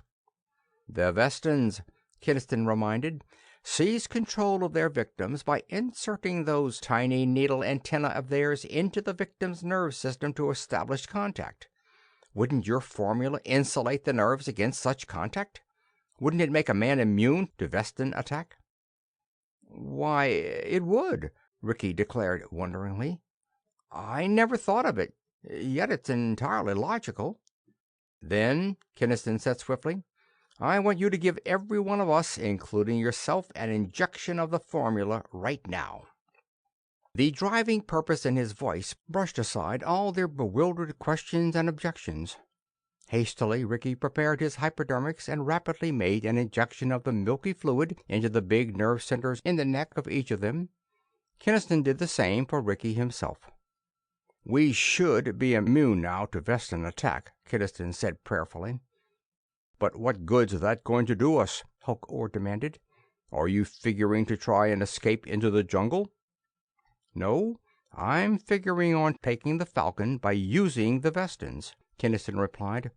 "Hulk, can you get into the ship and turn off the power that keeps the electric wall going? Can you drop the wall?" The Jovian's jaw dropped. "Why, sure, I could do that. But if I did, all those hordes of Vestans outside the wall will burst in here." He stopped, his eyes bulging. "Good God, that's your plan? To let the Vestans in?" "That's it," Kenniston said tightly, his face grim. "To let the Vestans in on the pirates. That'll give us a chance to take the ship, if the formula really makes us immune to the Vestans." The terrible nature of the proposal stunned them all, but in a moment a flame of purpose lit in the Jovian's eyes. "I'll do it," he swore. "It's better than waiting for Dork to kill me like he's planning. You be ready." The Jovian slipped out of the opening in the back of the hut. They saw him presently, casually approaching the door of the Falcon. John Dork stood, a tall, dominant figure in the moon's light, barking orders to the scores of pirates who were bolting in the last of the new rocket tubes. Kenniston's eyes swung toward the shimmering electric wall and the horde of Vestan-dominated animals outside it. The wall suddenly died, and as the electric barrier vanished, into the clearing came rushing the swarm of asteroidal animals. "The wall's down!" John Dork yelled, his atom gun leaping into his hand. "Get back into the ship! Get back!" The crash of his atom gun drowned his own shout. Other pirates were firing wildly at the hideous creatures assailing them. For the little gray Vestans had detached themselves from their animal victims and were swarming upon the pirates, clambering with blurring speed up their legs and backs, sinking into their necks the tiny antennae. Kenniston glimpsed John Dork, with a hideous little gray bunch now fastened to the back of his neck, drop his gun and stalk stiffly away toward the jungle. His face was an unhuman, lifeless mask. He was a human automaton, dominated utterly by the alien creature. "Come on!" Kenniston yelled to his friends. "Now's our chance to get into the ship." They plunged out of the hut into the gruesome melee. Screaming pirates were now running into the jungle in vain effort to escape the hordes of Vestans. More than half the corsairs were now overcome. Kenniston heard a scream from Gloria as they ran, felt a swift scurrying up his back, then the needle-like stab of antennae sinking into his neck. But the parasitic creature did not overpower his will. He reached around, grasped and tore loose the hideous little thing, and with strong revulsion flung it to the ground. "Your formula works, Ricky. We're immune to them," he gasped. "But hurry!" Other Vestans were clambering up on them like ghastly gray spiders as they ran, but were powerless to overcome them. They tore away the creatures and plunged on. Hulk-Or appeared in the door of the Falcon, his green face blazing as his atom pistol pumped crashing fire into pirates inside the ship. "I've got the ship cleared of them," the Jovian shouted to Kenniston. "Let's get out of here." It was time they did so. Almost the last of John Dork's pirates had been possessed by Vestans and had become parasite-dominated robots stumbling off into the jungle. The remaining swarms of gray creatures were scurrying toward Kenniston's group. They tumbled into the Falcon and slammed shut the space door. The ship, completely if roughly repaired, was ready for takeoff. Captain Walls and the men of the Sunsprite crew hastily started the newly installed cyclotrons, while Kenniston and the others raced up to the bridge. Kenniston took the controls.